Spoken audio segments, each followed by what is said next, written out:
শ্ৰদ্ধাৰ ৰাইজ আপোনালোক সকলোলৈ ইংৰাজী নৱবৰ্ষৰ শুভেচ্ছা জনালোঁ।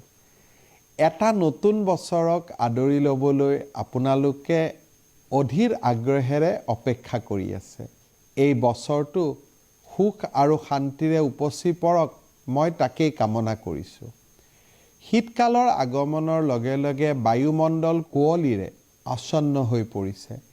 ঘন কুঁৱলীৰ বাবে সঘনাই পথ দুৰ্ঘটনা হোৱা আমি সকলোৱে দেখি আহিছোঁ। শীতকালৰ এই দিনকেইটাত অতি সাৱধানতাৰে বাহন চলাবলৈ মই যান বাহনৰ চালকসকল তথা আৰোহীসকলোকে অনুৰোধ কৰিলোঁ। সাৱধানতাই পথ দুৰ্ঘটনা ৰোধ কৰিব পাৰে। স্বাভাৱিকতে এতিয়া বনভোজৰো সময়। বনভোজৰ বাবে যাত্ৰা কৰাৰ সময়ত কোনো গাড়ীয়ে যাতে অত্যাধিক যাত্ৰী কঢ়িয়াই নিনিয়ে তাক সুনিশ্চিত কৰাটো অত্যন্ত প্ৰয়োজনীয়। যাত্ৰাকালত যাতে অত্যাধিক হৰ্ষ উল্লাসেৰে চালকৰ মনোযোগত ব্যাঘাত নজন্মায় তাৰ প্ৰতিও আমি সচেষ্ট হ'ব লাগিব। মদ্যপান কৰি কোনেও গাড়ী নচলাব আৰু আন সকলেও বিশেষকৈ আৰোহীসকলেও দৃষ্টি ৰাখিব লাগিব যে আপোনাৰ চালকজনে মদ্যপান কৰিছে নেকি।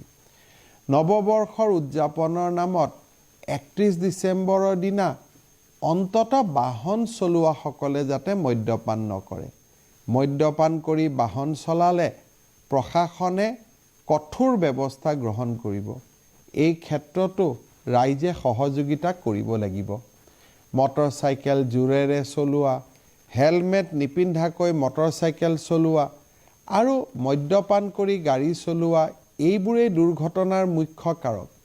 এই দিশত পুলিচ আৰু পৰিবহণ বিভাগে সতৰ্ক দৃষ্টি দিব। কিন্তু ৰাইজ, আপোনালোকৰ সহযোগিতা অবিহনে পথ দুৰ্ঘটনা ৰোধ কৰাটো সম্ভৱ নহয়। মই আপোনালোকৰ সহযোগিতা কামনা কৰিলোঁ।